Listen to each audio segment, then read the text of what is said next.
نعرہ رسالت، نعرہ تحقیق، نعرہ حیدری، نعرہ غوثیہ، دربار عالیہ سہیلی سرکار، علماء اہل سنت، معزز و محترم و محتشم بزرگان گرامی، نوجوانان امت، صاحبان فکر و دانش، ہدیہ تبریک و تحسین، سلام محبت۔ آپ کی سماعتوں کی نظر کرنے کے بعد دعا ہے اللہ تبارک و تعالی آپ کو، آپ کے پیاروں کو، جمیع مومنین مسلمین کو اپنا حفظ و امان نصیب فرمائے۔ آمین۔ حالات آئے روز ہمارے سامنے کسی نہ کسی صورت میں کسی مشکل کا پیغام لے کر آتے ہیں، اور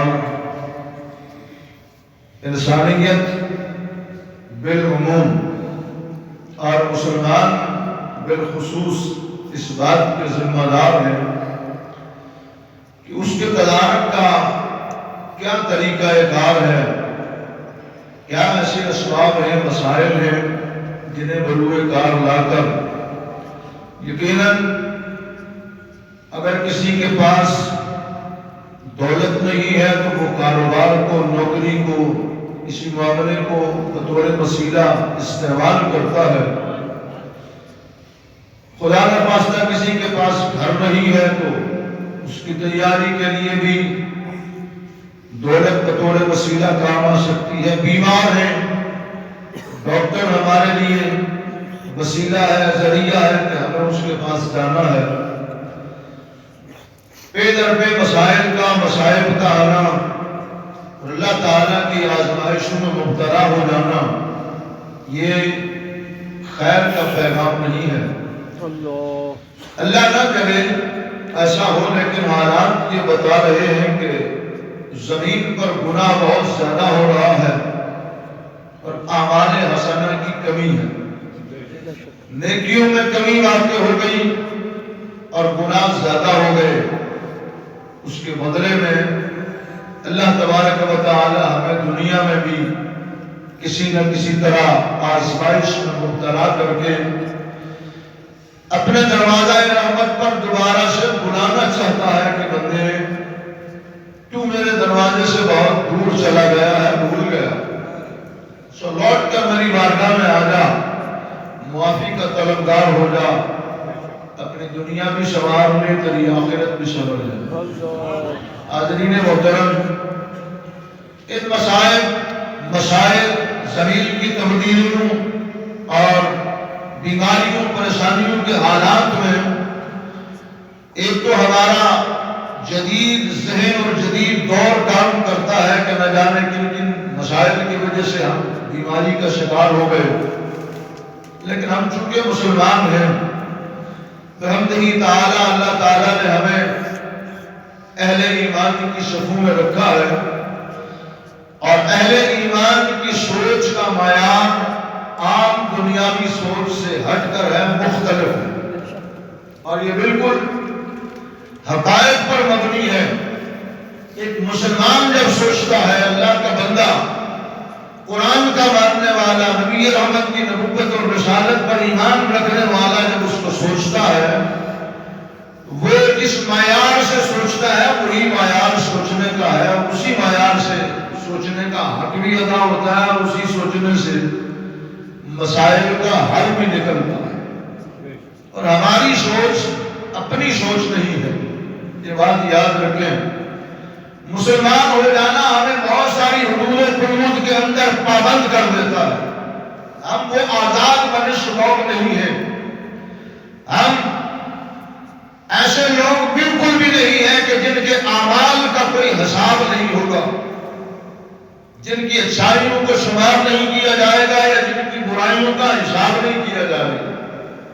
علامہ اقبال نے کہا کہ چمی گویم مسلمانم بنرزم کہ جانم مشکلات لا الہ، جب میں کہتا ہوں کہ میں مسلمان ہو گیا ہوں تو میں لرز جاتا ہوں، کانپ جاتا ہوں، کیونکہ میں اسلام لانے کے بعد مجھ پر جو ذمہ داریاں عائد ہو جاتی ہیں میں ان کو بھی سمجھتا ہوں، آگاہ ہوں۔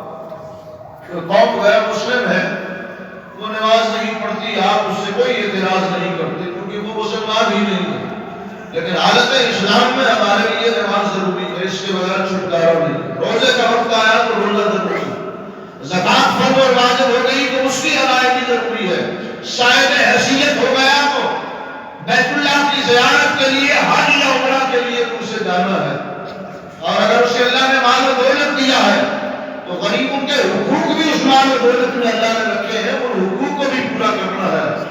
دائرہ اسلام میں داخل ہونے کے بعد ہم آزاد نہیں ہو گئے، ہم پر پابندیاں زیادہ آ رہی ہیں۔ ان پابندیوں سے گزر کر جو زندگی گزاری جاتی ہے وہی زندگی کا حقیقت اللہ تعالیٰ کی منشا اور اس کی مرضی کی زندگی ہے، اور اسی زندگی سے پھر اللہ خوش ہوتا ہے۔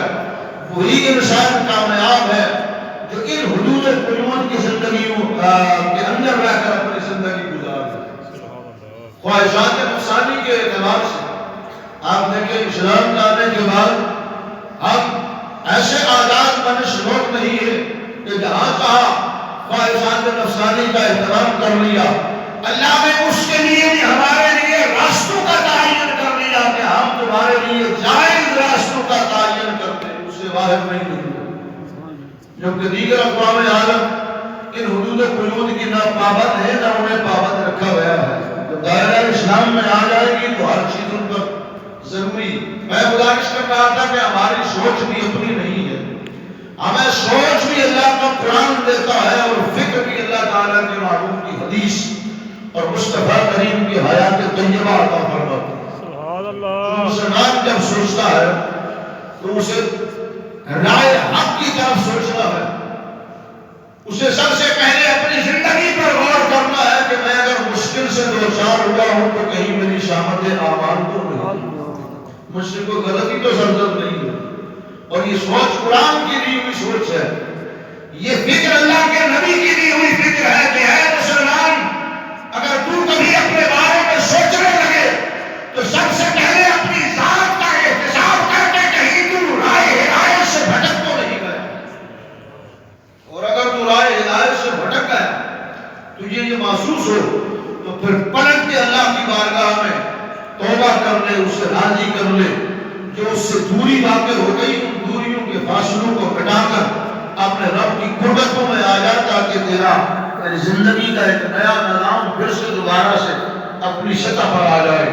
قرآن ہمیں یہ فکر دے رہا ہے، قرآن ہمیں یہ سوچ دے رہا ہے، اس دنیا میں تم جن مسائل کا شکار ہو، جن مسائل میں گھرے ہوئے ہو، جن مشکلات نے تمہیں گھیرا ہوا ہے، جن بیماریوں کا شکار ہو، جن غربتوں یا موسمی تغیر اور تبدل کا شکار ہو، ظہر الفساد فی البر والبحر بما کسبت ایدی الناس، یہ زمین خشکی اور تری میں جو تمہیں فساد نظر آ رہا ہے، خشکیوں اور تریوں میں جو تبدیلی رونما ہو گئی ہے، زمین پر جو تمہیں تبدیلیاں، فضاؤں میں جو تبدیلیاں یا سمندروں میں تبدیلیاں نظر آ رہی ہیں، اے بندو یہ تمہارے اپنے ہاتھوں کی کمائی بما کسبت ایدی الناس، لوگوں کے ہاتھوں کی کیے ہوئے آغاز کا بدلہ ہے۔ اللہ تبارک و تعالی لیذیقہم بعض الذی عملوا لعلہم یرجعون، ان میں سے بعض کا ذائقہ اللہ تمہیں چکھا رہا ہے تاکہ تم لوٹ کر اس کی بارگاہ میں آ جاؤ۔ لعلہم یرجعون، تم جو اللہ کی بارگاہ سے دور بھاگ گئے لوٹ کر اس کی بارگاہ میں آ جاؤ۔ حاضرین گرامی مرتبت، گزارش کرنے کا مقصود یہ ہے کہ ہم ایک عرصے سے کرونا کی وبا میں پریشانی کا شکار ہیں، ہماری معیشت تباہ حال ہو گئی، ہمارے گھرانوں کی امیدیں جن نوجوانوں سے وابستہ تھی وہ نوجوان بے روزگار ہو گئے، کوئی تاجر ہے تو اس کی تجارت میں نقصان واقع ہو گیا، ہم اگر ایک دوسرے کے قریب رہتے تھے تو وہ قربتیں دوریوں میں بدل رہی ہیں، ذہنوں میں شکوک و شبہات نے جنم لے لیا، وہ محبت اور پیار اگر کسی کے ساتھ ہے بھی ہے تو ایک لمحہ ہم اس کو مشکوک نظروں سے دیکھیں گے کہ کہیں بیماری میں مبتلا تو نہیں. ہمارے تصور خیال میں تبدیلیاں رونما ہو گئی ہیں. وہ ہماری محبتیں، وہ قربتیں دوریوں میں تبدیل ہو گئی. ایک دوسرے کے قریب جانے سے بھی ڈر لگتا ہے. اور نبی رحمت صلی اللہ تعالی علیہ وسلم نے 14 صدیاں پہلے اس کی ترجمانی اور اس منظر، اس کی منظر کشی فرمائی. ارشاد فرمایا ستکون فی امت فتن، اے میرے غلاموں ہم قریب میری امت میں فتنے پیدا ہو جائیں گے. ان فتنوں میں ایک فتنہ میرے اور آپ کے قریب آقا نے ارشاد فرمایا کہ ماں باپ بہن بھائی ایک دوسرے سے جدا ہو جائیں گے اور مشکوک نظروں سے ایک دوسرے کو دیکھیں گے. آپ ذرا گہرائی میں اتر کر سوچیں. نور نبی رحمت نے ارشاد فرمایا جس طرح ایک بدکار عورت اپنی بدکاری کو بچانے کے لیے، اپنے آپ کو سچ کر دکھانے کے لیے کسی دوسرے پر الزام دھر دیتی ہے، ایسے ہی میری امت میں فتنے پیدا ہوں گے اور ایک بندہ دوسرے پر الزام تراشی کرے گا. اور وہ اگر آپ منظر دیکھیں تو آج ہر شخص اس بات میں پریشان ہے کہ اگر میں بیمار ہو گیا ہوں تو یہ کسی دوسرے کی وجہ سے ہوگا. دوسرا تیسرے کو دیکھ رہا ہے، تیسرا چوتھے کو دیکھ رہا ہے، چوتھا پانچویں کو دیکھے گا اور پوری قوم اس کی لپیٹ میں آ گئی. حضور نبی رحمت صلی اللہ تعالی علیہ وسلم نے بدکار اور فاحش عورت کی مثال سے ہمیں یہ بات سمجھائی. گرامی مرتبہ حضرات، جس طرح قرآن ہمیں یہ فکر دیتا ہے کہ تمہارے اعمال کی شامت اعمال یہ ہے کہ زمین اور خشکیوں میں، تریوں میں، ہواؤں میں، فضاؤں میں تمہیں تغیرات اور تبدلات نظر آئیں گے اور تمہاری زندگی بے چینیوں کا شکار ہو جائے گی. اس کا حل بھی اللہ کا قرآن ہمیں بتا رہا ہے. سبحان اللہ. اللہ کا قرآن کہتا ہے استغفروا ربکم انہ کان غفارا. اپنے رب کی بارگاہ میں استغفار کرو. کثرت استغفار کرو گے تمہارا رب تمہیں معاف فرما دے گا، بہت معاف فرمانے والا. سبحان اللہ. انہ کان غفارا یرسل السماء علیکم مدرارا. آسمانوں سے بھیجا کر تم پر اللہ کی رحمتوں کا نزول شروع ہو جائے گا. اور یہ بات بالکل عام ہے، اگر میرے شخص ہے ایک مومن اور ایک مسلمان جب اسلامی نقطۂ نظر سے، ایمانی سوچ اور فکر سے یہ بات سوچتا ہے تو اس کے سامنے یہ بات آیا ہے، واضح ہے کہ جب اللہ کی رحمتوں کا نزول زمین پر ہوگا تو زمین سے ساری وبائیں، ساری ابتلائیں، ساری آزمائشیں، سارے امتحان دور ہو جائیں گے. یہ انسانیت امن کا گہوارہ ہوگا. سبحان اللہ. یرسل السماء علیکم مدرارا ویمددکم باموال وبنین. اور تمہاری اللہ مدد فرمائے گا مالوں سے اور تمہاری اولادوں سے. سبحان اللہ. ہم جو ہمیں غربت کا شکار ہو کر ہم جو پریشان حالی کا شکار ہے، مہنگائی پورے زوروں سے اوپر جا رہی ہے اور غربت اس کی ٹانگوں سے بالکل جان نکل کر دھڑام سے انسان نیچے گرتا جا رہا ہے. انسانیت کی معاشی حالت وہ نیچے گرتی جا رہی ہے اور مہنگائی ہمارے سروں سے اوپر ہوتی جا رہی ہے. حاضرین گرامی مرتبہ، نبی کریم علیہ الصلوۃ والسلام نے ارشاد فرمایا یاد رکھو میرے امتیو، آپ اگر دور فتن کی احادیث کا مطالعہ کریں، حضور نبی رحمت نے ارشاد فرمایا جس قوم میں بے حیائی اور قریانی عام ہوگا. توجہ چاہیے آپ کو. حدیث پاک، طویل ترین حدیث پاک کا ایک حصہ یہ ہے، کریم آقا نے ارشاد فرمایا جس قوم میں بے حیائی اور قریانی عام ہو جائے، فحاشی ہو جائے، اللہ تعالیٰ اس پر وہ بیماریاں مسلط فرما دے گا جن کا ان کے آباء و اجداد نے نام تک نہیں سنا ہو. یہ آباء و اجداد کو تو چھوڑیے، میں اور آپ اپنی زندگی کا مطالعہ کریں، ہم نے تو کبھی اس بیماری کے بارے میں سنا ہی نہیں. کل آپ نے ڈینگو وائرس کے ایک حملے کا سامنا کیا، قوم نے سامنا کیا. یہ ڈینگو وائرس ہمارے آباء و اجداد نے، ہماری نسل نے آج تک اس کو نہیں سنا ہوگا. جس ایڈز جیسی بیماری میں آج قومیں مبتلا ہو رہی ہیں، ہمارے آباء و اجداد نے تو اس کے نام بھی نہیں سنے ہوئے تھے. یہ بلڈ پریشر جسے میں اور آپ آج کی اس دنیا میں جانتے ہیں، ہمارے آباء و اجداد نے تو کبھی اس کی فکر تک نہیں کی تھی. یہ جدید نئے نظام کی نئی بیماریاں جو ہمارے اندر جنم لینے لگی، نبی رحمت نے ارشاد فرمایا یہ بے حیائی اور قریانی کی وجہ سے اللہ ایسی بیماریاں تمہارے اندر مسلط فرما دے گا کہ تمہارے آباء و اجداد نے ان کے نام تک بھی نہیں سنا. شامت اعمال ہے. بما کسبت ایدی الناس، تمہارے ہاتھوں کی کمائی ہے، تمہارے ہاتھوں کے کیے ہوئے اعمال کا نتیجہ ہے۔ حضور نبی رحمت نے ارشاد فرمایا جب کسی قوم میں زکوٰۃ دینا بند ہو جائے، نظام زکوٰۃ ختم ہو جائے، شونی نصیب اسلامی ریاست ہو، مسلمانوں کی حکمرانی ہو، ریاست میں نظام اسلام کا ہو، قرآن پڑھا جاتا ہو، قرآن کی ترویج و اشاعت ہو، مصطفیٰ کریم کی احادیث کا بول بالا ہو رہا ہو، اور قوم کو زکوٰۃ کی خبر تک نہ ہو، نظام سودی ہو اور زکوٰۃ کو سرے سے ختم کر دیا جائے، تو حضور نبی رحمت نے فرمایا جس قوم سے زکوٰۃ ختم ہو جائے اللہ تعالیٰ ان کو معاشی حالات میں تنگی میں مبتلا فرما دیتا ہے، ان کے کاروبار، ان کی تجارت، ان کی معیشت ختم ہو جاتی ہے۔ کریم آقا صلی اللہ تعالیٰ علیہ وسلم نے دور فتن کی ان علامات کو بیان کرتے ہوئے مزید آگے بڑھ کر ارشاد فرمایا جو لوگ اللہ کی اطاعت سے سرتابی کر جائیں، جن کے سر اللہ کی بارگاہ میں جھکنا رک جائیں، جن کی گردنوں میں سریہ آ جائے، اور جو غرور اور تکبر اور فخر کے پہاڑ بن کر اپنی زندگی گزارنے لگے، جو گردنیں بارگاہ الوہیت میں نہیں جھکے گی، اللہ ان کو اغیار قوموں کو ان پر مسلط فرما دے گا۔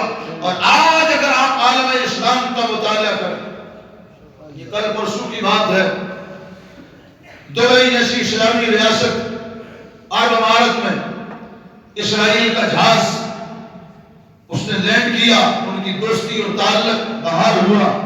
اس کا ایک غیرت مند مسلمان اگر اس کا ترجمہ کرنا چاہے، اس کا مفہوم سمجھنا چاہے، اس کا معنی سمجھنا چاہے، تو اس کا بالکل واضح اور باشگاف معنی یہ ہے کہ جس اسرائیل نے آج تک بیت المقدس پر مسلمانوں کے قبلہ اول پر قبضہ کر کے رکھا ہوا ہے، جو پوری دنیا میں مسلمانوں پر ظلم اور جفاکاریوں کی بنیاد ہے، وجہ ہے اس کے ساتھ دوستی کی پیڑھیں چڑھا دینا غیرت اسلامی کے مر جانے کے مترادف ہے کہ ہماری غیرت اسلامی کا جنازہ نکل گیا اور دشمن ہمارے اوپر مسلط ہو گئے۔ ورنہ وہ قومیں جنہیں اللہ نے دنیا مال و دولت دنیا سے سیراب کر کے رکھا ہوا، یہ دنیا کے کسی مشکل میں پریشانی میں انہیں معیشت کی فکر نہیں ہے، دنیا کو پوری دنیا کے مسلمانوں کو کھلائیں، تو پھر بھی اللہ نے انہیں اتنا دے رکھا ہے کہ وہ ختم نہیں ہوتا۔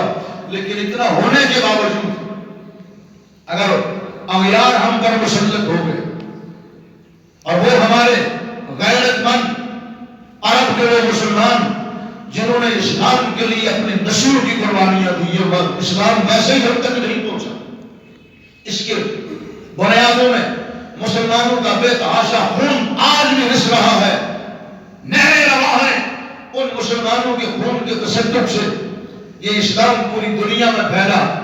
اس عرب کی سرزمین میں رہنے والے مسلمانوں نے بے حیائی، بے غیرتی کی اور بے حمیتی کی انتہا کر دی کہ آج انہیں دیکھ کر مسلمان شرما جاتے ہیں۔ تو میں گزارش کر رہا تھا، نبی کریم علیہ الصلوۃ والسلام نے ارشاد فرمایا جس قوم میں اللہ تعالیٰ کی اطاعت اور فرما برداری کا جذبہ ختم ہو جائے، اللہ اس پر غیر قوموں کو مسلط فرما دے۔ پاکستان سمیت اب ایٹمی اسلامی مملکت اور ریاست ہیں، اس پر اللہ کا شکر ادا کرتے ہیں کہ اللہ تعالیٰ نے ہمیں سر اٹھا کر جینے کا موقع دیا، لیکن فکری طور پر آج بھی ہم غلام ہیں، ہم دنیا کی بڑی بڑی طاقتوں کے اشاروں پر ناچتے ہیں، حالانکہ اللہ نے ہمیں وہ طاقت عطا فرمائی ہے، وہ ایمان کی قوت اور طاقت عطا فرمائی ہے، ہم زندہ ہیں تو راضی ہیں، مر جائیں تو اللہ حیات جاوداں عطا فرما دیتا ہے۔ لیکن آج تک ہماری قوم کو نہ یہ درس دیا گیا، نہ ریاست اس کا اہتمام کر سکی اور نہ آئندہ اس کے کرنے کا کوئی سوچ رہی ہے۔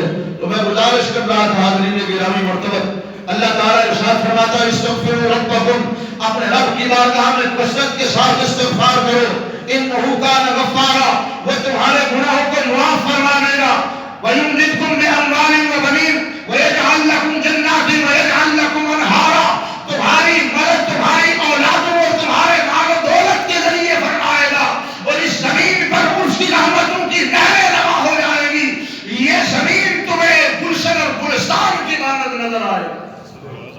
یہاں جنتیں تمہیں نظر آئیں گی، جنت کا ماحول نظر آئے گا۔ وَقُلْتُ اسْتَغْفِرُوا رَبَّكُمْ إِنَّهُ كَانَ غَفَّارًا وَيُرْسِلِ السَّمَاءَ عَلَيْكُمْ مِدْرَارًا وَيُمْدِدْكُمْ بِأَمْوَالٍ وَبَنِينَ وَيَجْعَلْ لَكُمْ جَنَّاتٍ وَيَجْعَلْ لَكُمْ أَنْهَارًا۔ دوستان گرامی، مرتبہ حضرت امام حسن بصری رحمت اللہ تعالی علیہ کی مجلس لگی ہوئی ہے، رفقا بیٹھے ہیں، ایک شاعر حاضر ہوا، عرض کرنے لگا حضور معاشی حالات بہت تنگ ہے، میرے گھر میں فاقے لگ رہے ہیں، کوئی وظیفہ بتا دیجیے مہربانی، میرے لیے دعا کیجیے۔ آپ نے ارشاد فرمایا جاؤ استغفار کرو، کثرت کے ساتھ توبہ کرو۔ لوٹ کے واپس گیا، چند لمحات گزرے، دوسرا آیا، اس نے کہا حضور کیساجی کا منظر ہے، باغات جل گئے، سڑ گئے، اور ہمیں آئندہ سال کوئی امید نہیں ہے۔ آپ نے ارشاد فرمایا جاؤ استغفار کرو۔ تیسرا حاضر ہوا، عرض کرنے لگا حضور والا میرے گھر میں اولاد نہیں ہے، بمہربانی کوئی وظیفہ، کوئی دعا بتا دیجیے، اللہ میری گود ہری کر دے، مجھے اللہ تعالیٰ اولاد نہ فرمائے۔ آپ نے کہا دوڑ جاؤ استغفار کرو، کثرت کے ساتھ استغفار کرو۔ تیسرا آیا، چوتھا آیا، ہر شخص کو آپ کی ہی جواب دیتے رہے۔ جب وہ لوٹ کے چلے گئے، رفقا میں دوست احباب میں سے پاس بیٹھنے والوں میں کسی نے پوچھا حضرت ہم نے عجیب تماشا دیکھا، ساری بیماریوں کا آپ نے ایک ہی حل بتا دیا، جو غریب ہے وہ بھی استغفار کرے،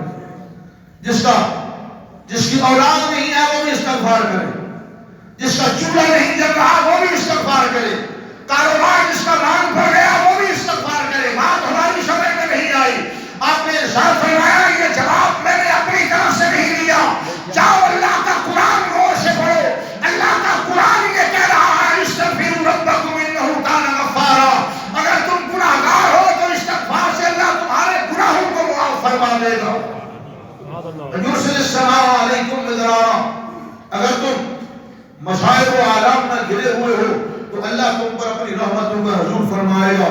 اگر بے اولاد ہو تو وَيُمْدِدْكُمْ بِأَمْوَالٍ وَبَنِينَ، اگر تمہارے پاس مال نہیں ہے تو استغفار کی برکت سے اللہ تمہیں مال بھی عطا فرمائے گا، اولاد نہیں ہے تو استغفار کی برکت سے اللہ تمہیں اولاد بھی عطا فرمائے گا۔ یہ جواب میں نے اپنی طرف سے نہیں بلکہ قرآن نے، اللہ تعالیٰ نے جو ہمیں تعلیمات ارشاد فرمائی ہے اس تعلیم کی روشنی میں، اس قرآن کے علم کی روشنی میں نے یہ جواب دیا ہے، اور یہ حق ہے کہ ہمارے ساتھ ہمارے رب نے وعدہ فرما دیا ہے، اور لا تبدیل لکلمات اللہ، اللہ کی کہی ہوئی باتیں تبدیل نہیں ہو سکتی، اس کے قول تبدیل نہیں ہوتی، اس کی بات حق ہے، سچ ہے، اظہر من الشمس ہے، اور مشرق مغرب کی جانب اور مغرب مشرق کی جانب چلا جائے تو یہ ممکن ہے، لیکن قول خداوندی اللہ نے اپنے بندوں سے جو وعدہ فرما دیا اس میں ایک بال کے سرے کے برابر کوئی تبدیلی رونما نہیں ہو سکتی، وہ ہو کر رہے گا۔ صرف شرط یہ ہے کہ بندہ اس کے احکامات، اس کی باتوں پر یقین کر کے اس کی بارگاہ میں حاضر ہو جائے۔ تو میرے بھائیوں، صرف میں ہی نہیں اور صرف آپ بھی نہیں، یہ بات یاد رکھیں، اس پیغام کو عام کیجیے۔ آپ جہاں جاتے ہیں، بازار جائیں، دوستوں میں بیٹھیں، گھر والوں میں جائیں۔ آج ہماری اولادوں کی تربیت میں بہت کمی واقع ہو گئی، مجھ سمیت ہم سبھی اس فریضے کو بڑے احسن طریقے سے انجام دے رہے ہیں کہ ہمیں اپنے والدین کی جو ذمہ داری ہے ان کا ادراک ہی نہیں ہے، اور اگر ادراک ہے تو اس کو نبھانے کی کوشش ہی نہیں ہے۔ ہماری اولادیں ہماری آنکھوں کے سامنے بگڑتی جاتی ہیں، اور کل وہ ہمارے مقابلے میں کھڑے ہو کر جب ہمیں بوجھ سمجھنے لگتے ہیں پھر ہم کبھی افسوس مانتے ہیں کہ ہائے کاش میں اولاد کے لیے کیا کرتا رہا اور یہ میری اولاد میرے لیے کیا سوچ رہی ہے۔ وہ بے رحمی کا شکار ہو کر ہمارے لیے مشکلات، دلوں کی رنجیدگی، دلوں کی بے چینیوں کا سبب بنتی ہے۔ کیوں کہ ہم نے والدین ہونے کی حیثیت سے اپنی اولاد کی جو تربیت کرنی تھی اس میں کمی واقع ہو گئی۔ سو گھر جائیں تو اپنے گھر میں اولاد کو، عزیز و اقارب کو یہ پیغام عام کر دیں کہ اللہ کی بارگاہ میں استغفار کی جائے۔ وہ راضی ہو گیا تو دنیا کی کوئی طاقت ہمیں مبتلا عذاب نہیں کر سکتی۔ اس نے اگر اپنی بارگاہ سے اپنی رحمت کی ویکسین ہمارے لیے بھیج دی تو ہمیں دنیا کے ممالک کی طرف نظریں اٹھا اٹھا کر للچا للچا کر دیکھنے کی ضرورت ہی نہیں ہے۔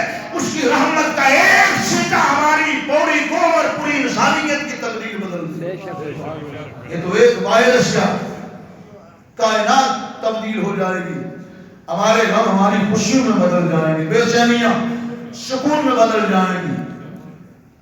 شرط یہ ہے کہ ہمارا رب ہم سے راضی ہو جائے. سو ہم مسلمان ہیں, اس وقت ضرورت اس امر کی ہے جنہیں استغفار کا پتہ ہی نہیں, جو بتوں کو اپنا خدا بنائے بیٹھے ہیں, ان سے آپ کیا توقع رکھیں گے کہ وہ توبہ کریں گے, استغفار کریں گے. جو صبح شام بتوں کے سامنے جھکتے ہیں, جو جانوروں کے گوبر اور پیشاب اپنے غذا سمجھتے ہیں, کھاتے ہیں اور پیتے ہیں, وہ اللہ کی بارگاہ سے کیا شناسا ہے اور انہیں اللہ کی بارگاہ کا کیا اندازہ ہے. ایک آپ ہی وہ مسلمان قوم ہے دنیا میں اس وقت مسلمان ہی ہے جو اپنے رب کی بارگاہ میں گر گڑائے گا تو پوری انسانیت کی تقدیر بدل جائے گی. اس کی رحمت جب برستی ہے تو پھر اپنا اور بیگانہ نہیں دیکھتی, یہ بات بھی یاد ہے. ایک پڑوسی پر اس کی رحمت برس جائے, پڑوس میں دوسرا محروم رہ جائے, ایسا بالکل بھی نہیں ہے. برستا نہیں دیر کا ابر رحمت, بدوں پر بھی برسا دے برسانے والے. ہماری دعا ہے اور مسلمان کے شایان شان یہ ہے, مسلمان اپنے رب سے مانگے تو پوری انسانیت کے لیے مانگے, اس لیے کہ اسے یہ اندازہ ہے جس رب سے میں مانگ رہا ہوں اس کے در رحمت میں کمی کسی بات کی نہیں. ساری انسانیت کو دے تو اس کے پاس کوئی کمی نہیں ہے. یہ ہمارے لیے علاج ہے, یہ ایک وسیلہ ہے, یہ ایک سبب ہے ہمارے بچنے کا.